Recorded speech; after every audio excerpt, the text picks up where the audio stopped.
Students, कक्षा 10वीं विषय सामाजिक विज्ञान से राजनीति विज्ञान का पाठ 4 लोकतंत्र में जन सहभागिता। तो हम शुरू करते हैं कि लोकतंत्र में जन सहभागिता में हम देखेंगे दो शब्द आ रहे हैं। एक शब्द है होंगे लोकतंत्र और दूसरा आप देख पाएंगे सहभागिता, डेमोक्रेसी एंड पार्टिसिपेशन। तो पार्टिसिपेशन और डेमोक्रेसी दो शब्द आ रहे हैं, इसको हम पहले समझने की कोशिश करते हैं कि लोकतंत्र क्या है। तो लोकतंत्र मीन्स जनता का प्रतिनिधि जो होते हैं वो शासन या सरकार चलाते हैं, वहां पर हम उसे लोकतंत्र कहते हैं।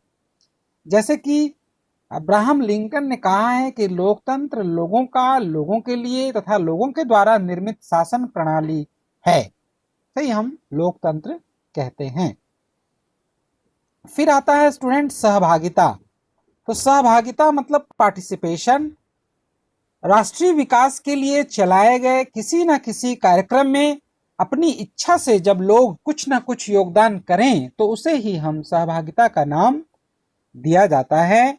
जैसे कि मतदान या निर्वाचन, न्यूनतम यदि कोई आम नागरिक अपनी सहभागिता लोकतंत्र में दे सकता है तो उसके लिए निर्वाचन में यदि वो अपने मत का प्रयोग भी करता है तो इसे भी हम उसकी सहभागिता ही कहेंगे। अब आता है निर्वाचन और मतदान है क्या। हमने यहाँ शब्द देखे कि मतदान और निर्वाचन होता क्या है। तो लोकतांत्रिक देशों में जनता द्वारा एक निश्चित अवधि के लिए प्रतिनिधि चुनने की प्रक्रिया को निर्वाचन या मतदान कहते हैं। ये जो निश्चित अवधि की बात हो रही है ये अलग अलग देशों के लिए अलग अलग होता है। कहीं पर यह 2 वर्ष का होता है, कहीं पर यह 5 वर्ष का होता है, ठीक है, कहीं पर यह 4 वर्ष का होता है। तो कहने का मतलब है कि ये जो अवधि है ये अलग अलग देशों की अलग अलग हो सकता है, पर निश्चित अवधि के पश्चात इलेक्शंस होते हैं। अब हम देखते हैं इंपॉर्टेंट क्वेश्चन आता है स्टूडेंट की सार्वभौमिक वयस्क मताधिकार। देश के प्रत्येक वयस्क महिला तथा पुरुषों को बिना किसी भेदभाव के मत देने का अधिकार सार्वभौमिक वयस्क मताधिकार कहलाता है। इस प्रणाली में एक निश्चित उम्र पार करने के उपरांत देश के सभी पात्र नागरिकों को वोट देने का अधिकार प्राप्त हो जाता है। तो इसे हम सार्वभौमिक वयस्क मताधिकार कहते हैं। पूर्व में वयस्क मताधिकार की आयु भारत में 21 वर्ष थी, किंतु 61वें संविधान संशोधन सन 1989 में जो संशोधन हुआ उस संशोधन में इसे 21 वर्ष से घटाकर 18 वर्ष कर दिया गया, जो आज भी लागू है। 18 या 18 से अधिक आयु वर्ग के लोगों को, जो भी वयस्क मतदाता है, चाहे वो महिला हो, पुरुष हो या ट्रांसजेंडर हो, वह वोट दे सकते हैं। अब हम स्टूडेंट देखते हैं मतदान की प्रक्रिया। मतदान की प्रक्रिया में आप यहाँ देख पा रहे होंगे स्टूडेंट की 2 चित्र आपको दिख रहे होंगे। एक चित्र में जो ये महिला है यह पोलिंग जो स्टेशन है, पोलिंग बूथ में जाकर के ये वोट कर रही है, और यहाँ पर ये मशीन है, हम कहते हैं ईवीएम, इलेक्ट्रॉनिक वोटिंग मशीन। इस में बटन दबाना रहता है ना। और ये दूसरा जो चित्र है आपका, इस चित्र में आप देखेंगे जो मतपत्र है उस पर मोहर लगा करके इस पेटी के अंदर डालना रहता है। ये पुराना प्रक्रिया है, और ईवीएम से जो इलेक्शंस होते हैं ये नया प्रक्रिया है, ठीक है, नया है। तो हम देखेंगे स्टूडेंट्स में जो प्रक्रिया है मतदान की उसमें कैसे होता है।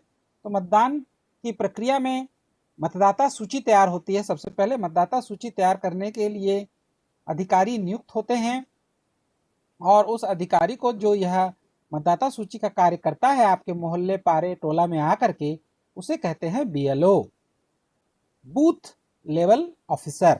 घर आकर के आपसे संबंधित आपके जो भी आयु की या पूर्णांक की जो भी प्रमाण पत्र हैं उन्हें वो प्राप्त करता है, और उसके लिए जो आवश्यक कार्रवाई है उसको करता है, और आपका नाम मतदाता सूची में जुड़ जाता है, ठीक है। बीएलओ ही जो भी व्यक्ति मान लीजिए स्थानांतरित होकर के अन्यत्र कहीं चले जाते हैं या मृत हो जाते हैं या पता में उनका परिवर्तन होता है, पहले वह एक जगह पर रहते थे, एक वार्ड में रहते थे, अब उनका पता जो है वो बदल गया है, राज्य बदल गया है, तो उनका नाम को वो वहां से हटा करके नए जो 18 वर्ष को पूरा कर चुके हैं उनका नाम उसमें जोड़ने का काम यह अधिकारी करता है। तो मतदाता सूची में जिनका नाम होता है उन्हें ही मत देने का अधिकार होता है। आगे देखते हैं हम बेटा मतदान की प्रक्रिया। मतदान की प्रक्रिया में मतदान की अधिसूचना चुनाव आयोग के द्वारा जारी की जाती है। तारीख और मतदाता की जो प्रक्रिया है वह कब से शुरू होगी, कब तक डेट होगी और अंतिम कब उसका गणना होगा, परिणामों की गणना, वह सारी चीज़ें जो है वो तिथि को घोषणा करते हैं मुख्य चुनाव अधिकारी। तो इसे ही हम कहते हैं अधिसूचना जारी करना। ये अधिसूचना जारी कर देने के बाद आचार संहिता, आदर्श आचार संहिता लागू हो जाती है और आदर्श आचार संहिता लागू होने के बाद चुनाव की प्रक्रिया जो है वो शुरू हो जाती है और उसी आदर्श आचार संहिता में ही निर्वाचन हेतु नामांकन दाखिल किया जाता है। जितने भी प्रत्याशी होते हैं जो चुनाव लड़ना के इच्छुक हैं वो अपना नामांकन को दाखिल करते हैं। रिटर्निंग ऑफिसर होते हैं क्षेत्र के, विधानसभा है तो विधानसभा क्षेत्र में, लोकसभा है तो लोकसभा क्षेत्र में, और पूरा जांच करने के बाद उनका सही पाए जाने पर रिटर्निंग ऑफिसर उस व्यक्ति को जिसने अपना प्रत्याशी के रूप में नामांकन दाखिल किया है उन्हें चुनाव चिन्ह आवंटित करता है। अलग अलग चुनाव चिन्ह अलग अलग प्रत्याशियों को, पहले राष्ट्रीय फिर क्षेत्रीय फिर इस तरह से निर्दलीय उम्मीदवारों को चुनाव चिन्ह आवंटित किए जाते हैं। फिर हम देखते हैं चुनाव अभियान की शुरुआत होती है आदर्श आचार संहिता में ही। इसके लिए विभिन्न प्रकार के कार्यक्रम होते हैं, है ना, रैलियां वगैरह होती हैं। रैलियों के साथ साथ जो यहाँ पर क्या होते हैं कार्यक्रम, और घर घर जाकर के प्रचार वगैरह होते हैं और भाषण होते हैं। इस तरह के कार्य होने के बाद मोहल्ला सभा और इत्यादि होते हैं और इस प्रक्रिया के बाद जो तीसरा प्रक्रिया होता है वो है कि मतदान जो है वो मतदान की विधि प्रारंभ होती है। तो ये जो चित्र है आप मतदान का ही देख पा रहे होंगे, बगल में आपका चित्र है। दो तरह से होते हैं इसमें मतदान में, दो चीजें होती हैं। एक होता है गुप्त मतदान, या आपका जो मतदान होता है वो पूरी तरह से गुप्त होता है, किसी को यह बताने और जताने की आवश्यकता नहीं है कि आप कौन से प्रत्याशी को वोट दिए या दे करके आए हैं। आप यहाँ देख पा रहे होंगे कि यहाँ पर जो बॉक्स के अंदर डाल रही है इससे पहले इसी तरह का एक बूथ होगा, इस तरह से वो घेरा लगा होगा एक कार्डबोर्ड के द्वारा और उसके अंदर जा करके वह ठप्पा लगा करके फोल्ड किया हुआ कागज को इस बॉक्स के अंदर इन कर देना है। और अगर मशीन है तो मशीन में भी ये पूरी तरह से ये बोर्ड लगा होगा, सेम टू सेम। मतदाता है वह जा करके उसके उस पोलिंग प्रकोष्ठ में जा करके वहां पर वह बटन को, अपने प्रत्याशी के नाम के आगे के बटन को वह क्लिक करके मतदान कर सकता है। तो ये पूरी तरह से गुप्त होता है मतदान, ठीक है। और अप्रत्यक्ष मतदान भी होता है। अप्रत्यक्ष मतदान का अर्थ यह है कि कुछ ऐसे इलेक्शंस होते हैं जैसे कि राष्ट्रपति और उपराष्ट्रपति, इनके जो इलेक्शंस होते हैं ये पूरी तरह से अप्रत्यक्ष होते हैं, क्योंकि हमारे द्वारा चुने गए जो विधायक और सांसद होते हैं वह राष्ट्रपति और उपराष्ट्रपति के चुनाव में भाग लेते हैं। तो मतदान जो है वह अप्रत्यक्ष और प्रत्यक्ष दोनों तरह से होता है। फिर अंत में हम देखेंगे जो प्रक्रिया है मतदान की प्रक्रिया, उसमें अंतिम जो चरण आता है वो आता है मतों की गणना। मतों की गणना जो होती है उससे यह देखा जाता है कि किस प्रत्याशी को कितने अधिक वोट मिले हैं और सर्वाधिक प्राप्त वोटों के आधार पर विजेता का घोषणा कर दी जाती है, वही विजेता होते हैं, ठीक है। इस तरह से चुनाव की प्रक्रिया जो है वो समाप्त होती है।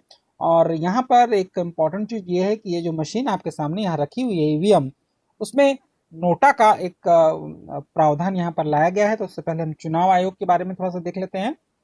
तो चुनाव आयोग जो होते हैं भारत में लोकसभा, राज्यसभा, विधानसभा, राष्ट्रपति, उपराष्ट्रपति सभी के चुनाव में नियंत्रण करते हैं चुनाव आयोग। और इसका सबसे बड़ा महत्वपूर्ण कार्य आम चुनाव या उपचुनाव कराने के लिए समय समय पर चुनाव कार्यक्रम तय करना है। आम चुनाव जो होते हैं वो 5 साल की अवधि में होते हैं और उपचुनाव हम उसे कहते हैं जब किसी सीट को यदि कोई जो प्रतिनिधि होते हैं उनकी मृत्यु हो जाने पर या त्याग पत्र दे देने पर वो सीट जब रिक्त हो जाती है तो उसके स्थान पर जो मध्यावर्ती चुनाव होते हैं उसे ही हम कहते हैं उपचुनाव। हम देखेंगे यदि निर्वाचक नामावली जो वोटर लिस्ट तैयार होती है, मतदाता पहचान पत्र जारी करता है इलेक्शन आयोग, और यही मतदाता पर्ची जो है ये वोटर लिस्ट जो बनता है इसमें बीएलओ का योगदान महत्वपूर्ण होता है।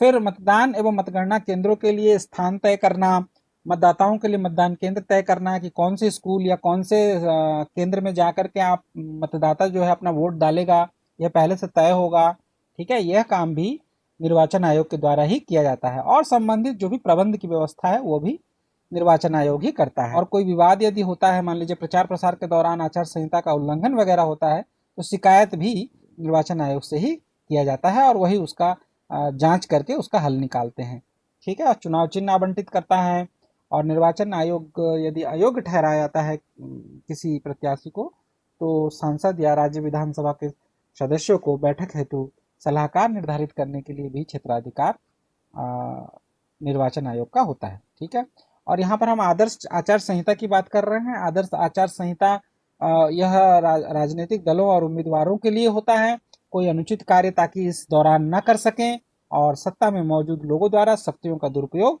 न किया जाए, तो इसलिए आदर्श आचार संहिता लगाया जाता है। तो हम नोटा के बटन की बात कर रहे हैं। जो नोटा है यह वर्ष 2013 में इसे आरंभ किया गया और इलेक्ट्रॉनिक वोटिंग मशीन में यह सबसे नीचे क्रम में होता है और इसे ही हम कहते हैं नोटा का बटन, जिसमें उपस्थित सारे अभ्यर्थी जो है अगर अयोग्य आपके दृष्टि में, मतदाता की दृष्टि में होते हैं, तो वह नोटा का बटन का विकल्प को चुनता है।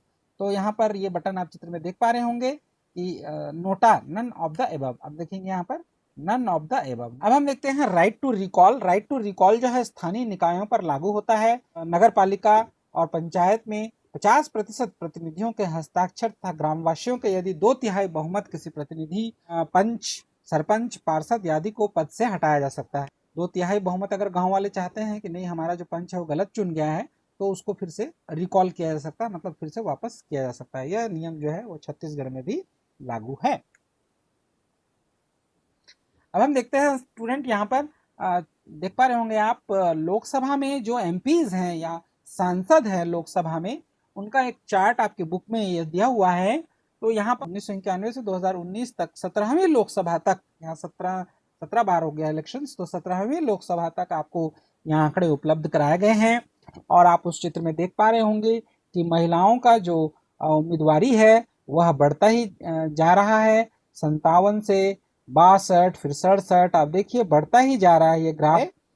और जैसे अभी हम 2019 या 17वीं लोकसभा का देखें तो कुल यदि 8040 जो अभ्यर्थी हैं उन्होंने लोकसभा चुनाव को लड़ा, तो उस 8040 में कुल 716 जो है वो महिलाएं थी। अगर इन दोनों का हम अनुपात को देखें तो इसका जो प्रतिशत है वो यहाँ पर आएगा, देखिए 8.9% महिला उम्मीदवारों ने नामांकन भरा।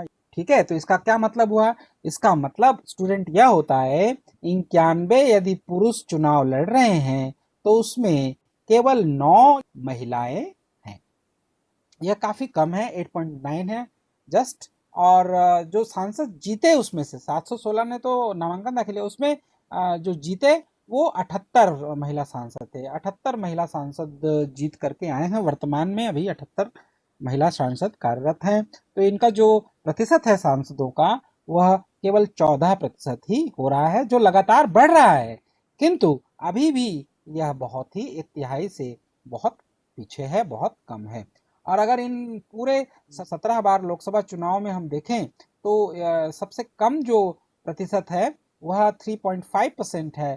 तो यह वर्ष 1977 का है, जिसमें थोड़ी सी कमी या गिरावट आई है इन पूरे 17 बार के लोकसभा चुनावों में। ठीक है, तो 19 केवल जो है सबसे कम रहा 1977 में। तो ये अब तक के सबसे अच्छे आंकड़े हैं। अगर हम पूरे 17 बार के लोकसभा इलेक्शंस में देखें तो लोकसभा में 543 सीटें हैं, उसमें 78 जो है महिला है। और राज्यसभा की बात करें तो राज्यसभा में 245 में से 25 सीटें जो है वो महिलाएं सांसद हैं। तो यहाँ संसद का जो बैलेंस है आप देखेंगे इसमें पुरुषों का बैलेंस थोड़ा अधिक है और महिलाओं का भागीदारी अभी भी कम है। अब एक और बार ग्राफ दिया हुआ है आपकी बुक में, आप देखेंगे विभिन्न देशों में महिला सांसदों का प्रतिशत का एक चार्ट दिया हुआ है, जिसमें आप देखेंगे दक्षिण अफ्रीका में सबसे अच्छा प्रदर्शन है। महिला सांसदों का जो प्रतिशत है 45% है, तो यह 1/3 से अधिक है, बहुत बढ़िया। और क्यूबा में हम देखेंगे, क्यूबा में भी यह 41% के आसपास है। और भी देश हैं जहां पर यह 40% के आसपास है, जैसे कि यूरोपीय देश बेल्जियम और जर्मनी, है ना। ये जो यूरोपीय देश हैं यहाँ पर भी महिला सांसदों का प्रतिशत बढ़िया है। लेकिन हम जहाँ दक्षिण एशिया की बात करें तो दक्षिण एशिया में भारत का सबसे कम है, पाकिस्तान से और बांग्लादेश से। पाकिस्तान में बल्कि प्रतिशत जो है वह 21% के आसपास है, और जहां बांग्लादेश में 19% के आसपास है। तो जबकि भारत में केवल और केवल 11% के आसपास महिला सांसदों का प्रतिशत है, अभी हमने चार्ट में पिछले स्लाइड में देखा। तो यह इस बात का द्योतक है कि महिलाओं का जो है ये पार्टिसिपेशन बढ़ रहा है, किंतु अभी भी कम है। और स्वतंत्रता है जो परिवार में, जो उनकी स्वतंत्रता है अभी भी इतनी नहीं है कि वो परिवार और शिक्षा दीक्षा में इतना इंडिपेंडेंट नहीं है कि वो अभी भी चुनाव की तरफ ध्यान दे सके। ठीक है, तो ये कम है अभी, लेकिन बढ़ रहा है। अब हम देखते हैं स्थानीय निकायों में महिलाओं का 33% प्रतिनिधित्व के लिए कुछ संशोधन हुए संविधान में। तो प्रत्येक राज्य और संघ में संविधान में 73वें और 74वें संविधान संशोधन जो 1992 में किया गया। निर्वाचन आयोग के पास निगम, नगरपालिका, जिला परिषद, जिला पंचायत, पंचायत समितियों और ग्राम पंचायतों तथा अन्य स्थानीय निकायों के लिए निर्वाचन कराने की शक्तियां निहित है। ये जो संशोधन है ये 73वें और 74वें संशोधन में किया गया है, जिसमें नगरपालिका, नगर निगम, ग्राम पंचायत, स्थानीय निकायों के चुनाव में महिलाओं की भागीदारी 33% कर दिया गया है। यह अनिवार्य रूप से कर दिया गया है। छत्तीसगढ़ में भी यह नियम लागू है। ठीक है, और ये समस्त चुनाव जो जिला पंचायत, जिला परिषद, ग्राम पंचायत, ग्राम समिति, स्थानीय चुनाव जो है वो भारत निर्वाचन आयोग के नियंत्रण से मुक्त हैं। तो हम देखें छत्तीसगढ़ के जो मुख्य चुनाव अधिकारी हैं वो अभी वर्तमान में श्री सुब्रत साहू हैं, मुख्य चुनाव अधिकारी हैं। तो सुब्रत साहू के उनमें नेतृत्व में ही ये सारे चुनाव होते हैं, छत्तीसगढ़ के मुख्य चुनाव अधिकारी। अब हम अगर देखें ये जो 33% के आंकड़े हैं स्टूडेंट, राज्य ऐसे हैं भारत के जो 50% या उससे अधिक है, उसका 33% की जगह में और अच्छा प्रदर्शन कर रहे हैं वो महिलाओं का पार्टिसिपेशन इन चुनाव में। उसमें हरियाणा सबसे अधिक है, 70% के आसपास है, और तमिलनाडु 68% है, महाराष्ट्र और झारखंड में भी यह 60% है, और राजस्थान में यह 54% है। महिला प्रतिनिधियों का स्थानीय चुनाव में, स्थानीय निकाय के चुनाव में बहुत बढ़िया है। यही जो है वो सांसदों में भी और विधानसभाओं में भी ऐसा होने की आवश्यकता है। फिर हम देखते हैं स्टूडेंट्स दबाव समूह, है ना। दबाव समूह एक नया शब्द आ रहा है कि दबाव समूह क्या काम करते हैं। वे संगठन जो सरकार की नीतियों को प्रभावित करते हैं उन्हें हम दबाव समूह कहते हैं। आप देखे होंगे अन्ना हजारे का आंदोलन, या मेघा पाटकर है वो, उनका जो नर्मदा बचाओ अभियान है, इस तरह ये दबाव समूह कहलाते हैं। दबाव समूह किसी राजनीतिक दल से ये भिन्न होता है क्योंकि ये जनता के लिए जवाबदेह नहीं होता है ना। तो राजनीतिक चिन्ह इनके पास कोई चुनाव चिन्ह इस तरह से नहीं होता है, और दबाव समूह की शासन में कोई भी भागीदारी नहीं होती है। नर्मदा बचाओ आंदोलन, ट्रेड यूनियंस, जितने भी ट्रेड यूनियंस है, एटक, इटक, C2 और BMS, और ये सारी जो ट्रेड यूनियंस हैं इसको हम अगले स्लाइड में देखेंगे। फिर वकीलों का संगठन इत्यादि को हम कहते हैं दबाव समूह। यहाँ पर एक उदाहरण हम ले रहे हैं। सन 1984 में कर्नाटक सरकार ने एक पल्पवुड लिमिटेड नाम की सरकारी एक कंपनी थी, उस कंपनी को 30,000 हेक्टेयर की चारागाह वाली जमीन, जो किसानों के पशुओं की चारागाह के लिए उपयोग होती थी, वो 40 वर्षों के लिए इस कर्नाटक पल्पवुड लिमिटेड KPL जो कंपनी थी इसको दे दिया 40 वर्षों के लिए पट्टे पर। फिर कंपनी ने उन जमीन को जो सरकार ने दिया है उस पर नीलगिरी के पेड़ लगाना, यूकेलिप्टस जिसको आप कहते हैं, लंबे लंबे पेड़ होते हैं, यूकेलिप्टस के पेड़ लगाने शुरू कर दिए। यूकेलिप्टस मैं यहाँ पर बताना चाहूंगा स्टूडेंट की जो आसपास की जमीन होती है उसकी उर्वरक शक्ति को खत्म कर देती है और कुछ नहीं उग सकता वहां पर। तो ये जो नीलगिरी के वृक्ष है उसको लगाना वो शुरू कर दिया कंपनी ने, ठीक है, ताकि उससे पेपर बना सके वो।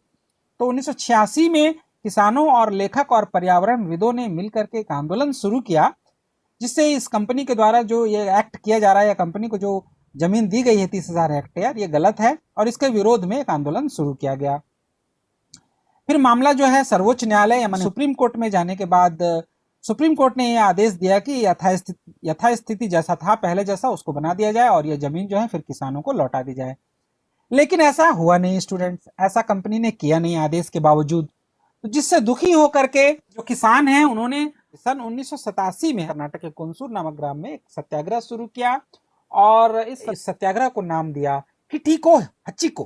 किट्टीको हच्चीको माने उखाड़ो और रोपो। किसको उखाड़ो? नीलगिरी के पेड़ को उखाड़ो, और रोपो किसको? रोपो अच्छे पेड़ जो कि पर्यावरण को अच्छे, आम, नीम, इस तरह फलदायी वृक्षों को लगाना। किट्टीको हच्चिको, उखाड़ो और रोपो इस सत्याग्रह का नाम हुआ। और अंततः इस सत्याग्रह के बाद क्या हुआ, सन 1991 में 1991 में कंपनी बंद हो गई और ये जमीन जो है उसे वापस दे दिया गया। ये आप देख पा रहे होंगे कि कितनी लंबे अवधि यहाँ पर लगभग 7 साल का ये संघर्ष करना पड़ा और उसके बाद ही इन्हें जमीन ये मिली वापस, उसमें भी सुप्रीम कोर्ट के दखल अंदाजी के बाद। तो इसे हम दबाव समूह कहते हैं। अब हम थोड़ा राजनीतिक दलों के विशेषताएं देख लेते हैं। राजनीतिक दल क्या होते हैं। राजनीतिक दल में हम नंबर 1 पे देखे हैं कि स्पष्ट पहचान होती है, उनका एक चुनाव चिन्ह होता है। समस्त राजनीतिक दलों का चुनाव आयोग में उनके द्वारा पंजीकृत किया जाता है और नीतिगत विषयों पर स्पष्ट राय होती है कि किसका वो साथ दे रहे हैं, किसका वो साथ नहीं दे रहे हैं, किन बातों पे वह सहमत हैं, किन बातों पर वो सहमत नहीं है। और जनमत बनाना उनका मकसद होता है, उनका उद्देश्य होता है कि लोगों को ज़्यादा से ज़्यादा समझा सकें, अपने साथ कर सकें, है ना, सहयोगी के रूप में। एक कानून के द्वारा एक संगठित एवं संचालित होती है राजनीतिक दल और पंजीकृत होता है। मैंने आपको बताया था निर्वाचन आयोग में इनका पंजीकरण होता है और उन्हें चुनाव चिन्ह भी एक मिलता है। और प्रमुख उद्देश्य निर्वाचन में भाग लेना और सत्ता को प्राप्त करना इनका होता है। ठीक है, सत्ता चाहिए इनको, सरकार चाहिए, शासन करना चाहते हैं राजनीतिक दल। और शासन दल पर निगाह रखते हुए जन विरोधी नीतियों के विरुद्ध जनमत को बनाना भी इनका काम रहता है ना। अलग अलग चुनाव चिन्ह होते हैं, लालटेन वगैरह या साइकिल या हाथी या चक्र, इस तरह से बहुत सारे चुनाव चिन्ह जो है इनका अपना होता है। तो इस तरह से कई राजनीतिक दल भारत में कार्य करते हैं। अब हम देखते हैं कि दबाव समूह क्या है। दबाव समूह का क्या, दबाव समूह का कार्य सिर्फ सरकार के ऊपर दबाव बनाना रहता है। सत्ता प्राप्त करना, सत्ते पर काबिज होना, सरकार बनाना, ये उसके उद्देश्य कभी नहीं रहता है। फिर समूह में हम देखेंगे कि जो दबाव समूह है उसमें सभी सदस्य जो है एक उद्देश्य के लिए कार्य करते हैं। एक जैसे आप देखे होंगे, चाहे नर्मदा बचाओ आंदोलन हो, चाहे अभी हमने जो देखा आंदोलन इस तरह का देखे, या अन्ना हजारे लोकपाल बिल को लेकर के जो आंदोलन हुआ था, उस आंदोलन को भी हम देखेंगे। तो वह भी दबाव समूह ही है। तो सरकार दबाव में आई और जन लोकपाल बिल को पारित करने का निर्णय सरकार ने ले लिया। तो इस तरह सरकार में नीति निर्माण करने वाले लोगों को ये प्रभावित करते हैं दबाव समूह। और दबाव समूह का उद्देश्य जो है उसके लिए उसने गोष्ठी करना, सेमिनार वगैरह, प्रचार प्रसार करते हैं, आंकड़े प्रकाशित करते हैं और लाइबिंग जैसे कार्य करते हैं। लाइबिंग का मतलब लोगों को लामबंद करना, लामबंद करना, जिससे कि लोगों को सहमति की तरफ एक पक्ष में करना। अब हम देखेंगे जो श्रमिक संगठन भी हमने देखा एक प्रकार का दबाव समूह होते हैं। तो श्रमिक संगठन कितने हैं। तो श्रमिक संगठन जिसमें हम पहले रूप से देखते हैं AITUC, AITUC, Akhil Bharatiya trade union Congress, जो 1920 में मजदूर और श्रमिकों का एक संगठन पंजीकृत किया गया, उसे हम कहते हैं एटक, AITUC। और यह भारतीय कम्युनिस्ट पार्टी का ही समर्थन प्राप्त है। फिर हम नंबर 2 पे देखते हैं जो 1955 में पंजीकृत हुआ, उसे हम कहते हैं BMS, भारतीय मजदूर संघ। यह RSS, स्टूडेंट RSS का समर्थित मजदूर दल है, RSS। फिर हम देखेंगे थर्ड नंबर पे C2, भारतीय व्यापार संघ का केंद्र, भारतीय कम्युनिस्ट पार्टी, और ये मार्क्सवादी का है। ये C2 क्या, लेनिन और मार्क्सवादी, ये दोनों अलग अलग उसमें आते हैं नॉर्मल में। और फिर उसके बाद हम देखेंगे HMS, हिंदू मजदूर सभा। यह अभी किसी भी राजनीतिक दल से यह संबंधित नहीं है, 1948 में इसका पंजीकृत हुआ। और INTUC, Indian national trade union Congress, ये भारतीय राष्ट्रीय कांग्रेस या कांग्रेस पार्टी का समर्थित है ये इंटक। और अंतिम जो हम देखेंगे जो बुक में दिया हुआ है, यूटक, यूनाइटेड ट्रेड यूनियन कांग्रेस, क्रांतिकारी सोशलिस्ट पार्टी, 1949 में ये पंजीकृत किया गया। इसके अलावा बहुत सारे ऐसे ट्रेड यूनियंस हैं जो सक्रिय रूप से पंजीकृत किए गए हैं और कार्य कर रहे हैं। तो ये भी समय समय पर दबाव बनाते हैं। ठीक, पेट्रोलियम मंत्रालय या कोल डिपार्टमेंट के द्वारा कोई निर्णय यदि लिया जाता है तो ये समय समय पर अपने विचारों को व्यक्त करते हैं और हड़ताल वगैरह करके सरकार के ऊपर यह दबाव बनाते हैं कि वह अपनी नीतियों में संशोधन करे। अब हम देखते हैं स्टूडेंट व्यावसायिक हित समूह। बहुत सारे व्यावसायिक हित समूह हैं जो उस व्यवसाय से संचालित कार्यों को प्रभावित करते हैं और साथ ही साथ सरकार को सलाह देने का कार्य भी करते हैं। जैसे अखिल भारतीय चिकित्सा परिषद, एम्स जिसको अपन बोलते हैं, तो यह भी डॉक्टरों का, चिकित्सकों का एक समूह है। और चिकित्सा विज्ञान में जो जो तरक्की होता है वह, और जो भारत में जितने भी डॉक्टर्स हैं वो सभी डॉक्टर्स इस संगठन में इस समूह से जुड़े हुए लोग होते हैं।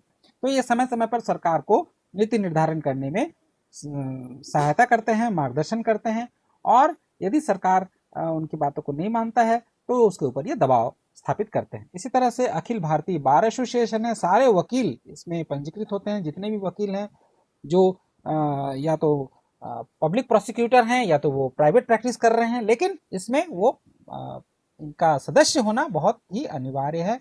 सभी लोग इसमें सदस्य होते हैं। अखिल भारतीय बार एसोसिएशन ये वकीलों का संगठन है। फिर उसके बाद हम देखेंगे इंस्टीट्यूट ऑफ चार्टर्ड अकाउंटेंट भी है स्टूडेंट। इसमें सारे जो चार्टर्ड अकाउंटेंट है ICAI के सदस्य होना, सदस्यता ग्रहण करना अनिवार्य है, और इनके द्वारा भी सरकार को मार्गदर्शन देता है। जब भी सरकार कोई इसमें नीति निर्धारित करती है, कोई भी वित्तीय कार्य करती है, तो इस इंस्टीट्यूट जो ये इंस्टीट्यूट है ICAI इसमें मदद लेती है। इसी तरह से उद्योगों का और उद्योगपतियों का एक संगठन है, जैसे आप चित्र में देख पा रहे होंगे CII। तो ये उद्योगों का महासंघ इसको हम कहते हैं। तो ये CII भी है, इसमें उद्योगपति हैं, और ये उद्योगपति इनके अध्यक्ष और पदाधिकारी होते हैं। यह भी वित्त मंत्री या अन्य मंत्रियों से मिलकर के उनपे आने वाली समस्याओं से अवगत कराते हैं और उसके अनुसार नीति निर्धारण या बजट को प्रस्तुत किया जाता है। तो यह भी व्यावसायिक वित्त समूह होते हैं जो अपने हितों की रक्षा के लिए समय समय पर दबाव बनाते हैं। फिर हम देखते हैं स्टूडेंट, अंतिम जो हमारा है टॉपिक वह है मीडिया। लोकतंत्र में मीडिया की बहुत महत्वपूर्ण भूमिका होती है। जितने जहां भी जो भी देश हैं जहां पर लोकतंत्र जो है सफल माना जाता है, वहां पर मीडिया स्वतंत्र रूप से कार्य करती है। और मीडिया जो होती है वो लोकतंत्र के चौथे खंबे के रूप में माना जाता है, और उसमें विधायिका और कार्यपालिका, न्यायपालिका, अगर 3 खंबे हैं तो जो चौथा खंबा होगा वह होगा मीडिया। तो मीडिया क्या है? मीडिया से तात्पर्य जनसंचार के माध्यमों जैसे कि समाचार पत्र, न्यूज़पेपर्स, पत्रिकाओं, मैगजीन्स, रेडियो, टेलीविजन तथा चलचित्र या सिनेमा से है। इन सभी को मिला करके ही हम बोलते हैं मीडिया। अब मीडिया का किसी भी आंदोलन को चलाने में बहुत बड़ा योगदान है। आप देखे होंगे सन 2011 में दिल्ली में अन्ना हजारे जो समाज सेवी हैं उनके द्वारा एक आंदोलन चलाया गया था जन लोकपाल बिल को लेकर के, और यह आंदोलन बहुत बेहद सफल रहा, और इससे सरकार बहुत ज़्यादा दबाव में आई और उसने जन लोकपाल बिल का विधेयक पारित किया। बहुत इसमें लोकतंत्र का, इसमें मीडिया का इस आंदोलन के सफल होने में बहुत बड़ा योगदान है, क्योंकि उस समय फेसबुक ऐप जैसे जो सोशल मीडिया प्लेटफॉर्म्स थे होने के कारण ये इस आंदोलन में क्या गतिविधि हो रहा है और क्या आगे का प्लानिंग है इनका, ये सब कुछ में के लिए मीडिया का बहुत बड़ा योगदान रहा। टीवी और न्यूज़ चैनल ने भी इसको बहुत ज़्यादा महत्व दिया। ठीक है, और अब हम देखेंगे 2012 में एक निर्भया कांड हुआ था। आप देखेंगे एक महिला जो डॉक्टर बनने वाली थी, डॉक्टर पढ़ाई कर रही थी, और उस कांड के बाद इसके एक सफल आंदोलन किया गया, और वर्ष 2017 में भी रोहित वेमुला नाम का एक दलित छात्र जिसने सुसाइड कर लिया था, उसके लिए भी लामबंद हुए थे बहुत सारे, और एक दलित आंदोलन के रूप में ये प्रयोग जो है बहुत सफल रहा था उस समय, और सरकार को इस पर एक्शन लेना पड़ा, कार्रवाई करनी पड़ी। तो 2012 हो, 2017 हो या 2011 का आप देखे होंगे तो मीडिया का जो रोल है वो बहुत ज़्यादा अधिक हो जाता है, और आज के इस तकनीकी युग में तो मीडिया का योगदान तो बहुत अधिक है ही। तो हम देखेंगे मीडिया की बहुत ज़्यादा भूमिका है। आप चित्र में देख पा रहे होंगे, एक प्रहरी है, एक सूचक है, एक सकारात्मक मार्गदर्शक का कार्य करता है, नेतृत्व प्रदान करता है, राष्ट्रभक्ति को बढ़ावा देता है, सूचना प्रदाता है, और समाज में समरसता को स्थापित करता है। लेकिन कभी कभी यही मीडिया, इसके कुछ खतरे भी हैं स्टूडेंट, क्योंकि कभी कभी यह जो किसी भी अफवाह को यह प्रचार प्रसार कर देता है, तो इस प्रकार से यह जो मीडिया है वह धनी और या तो सरकार के हाथों में आ गई है, या सरकार उस पर कब्जा जमा ली है, या तो धनी कंपनियां या धनी लोग ही उस पर कब्जा जमा लिए हैं। आप चित्र में देख पा रहे होंगे कि दुरुपयोग जब होता है तो केवल समाज, धार्मिक उन्माद फैल जाता है। आप देखे होंगे लड़ाई झगड़े दंगे हो जाते हैं, जैसे दिल्ली में हुआ था। तो इस तरह से जो समाज में हिंसा को बढ़ावा मिल रहा है, साथ ही हमारे सोच को भी नियंत्रित एवं प्रभावित करने की कोशिश करते हैं। और कभी देखना चुनाव होता है तो इसमें एक न्यूज़ चैनल जो है एक पार्टी को अच्छा कहेगा तो दूसरा न्यूज़ चैनल दूसरे पार्टी को अच्छा, उनसे कोई मतलब नहीं, उनको तो पैसे मिलने से मतलब है। तो इस तरह से मीडिया जो है पूरी तरह से कहना चाहिए कि पारदर्शिता नहीं रखती है और निष्पक्ष होकर के कार्य करने से ही वह एक अच्छा काम करता है। अगर वो निष्पक्ष नहीं है तो इसके बहुत सारे खतरे भी हैं। अब हम देखते हैं स्टूडेंट्स की लगभग देश में 400 से अधिक न्यूज़ चैनल हैं, टीवी न्यूज़ चैनल हैं और 80,000 के करीब अखबार हैं, ठीक है। लेकिन आप देखे होंगे कि ये जो न्यूज़ है, जो असली चीज़ है, उनसे इनका कोई लेना देना नहीं होता है जब भी होता है। तो आप देखेंगे यहाँ पर न्यूज़ चैनल, आप देखिए ये कलानिधि मारन है, इनका न्यूज़ चैनल है। ये सन टीवी, जी टीवी जो है वो सुभाष चंद्रा का है, ठीक है। ये एक पार्टी से संबंधित हैं। फिर राजीव चंद्रशेखर हैं, ये इनका एक एशियन न्यूज चैनल नेटवर्क चलता है, ये भी एक पार्टी से संबंधित हैं, ठीक है। आप चित्र में देख पा रहे होंगे ये रिनिका भुवन शर्मा, ये मंत्री असम सरकार के जो मंत्री हैं उनके पत्नी है ये, तो ये एक पार्टी से संबंधित हैं। या ये ओटीवी जो है उड़ीसा का, इसको भी देखेंगे आप स्टूडेंट, तो यह भी किसी पार्टी से संबंधित। इस तरह से जया टीवी, सन टीवी और आंध्र प्रदेश के जगन मोहन रेड्डी का एक साक्षी टीवी और के चंद्रशेखर राव का टी न्यूज टीवी। तो इस प्रकार से यदि किसी पार्टी का आप न्यूज़पेपर भी देखें यहाँ पर, तो जब किसी पार्टी का हो जाता है तो वह उसी पार्टी पर ही ध्यान केंद्रित करता है और निष्पक्ष होकर के मीडिया काम नहीं कर पाता है, ठीक है स्टूडेंट। तो इस प्रकार से आपको समझ में आ गया होगा ये चैप्टर, होपफुली। इसका स्क्रीनशॉट रख लेंगे आप। ये होमवर्क है अलग अलग दिन का, ये पहले दिन का था, ये दूसरे दिन का है और ये आज का है।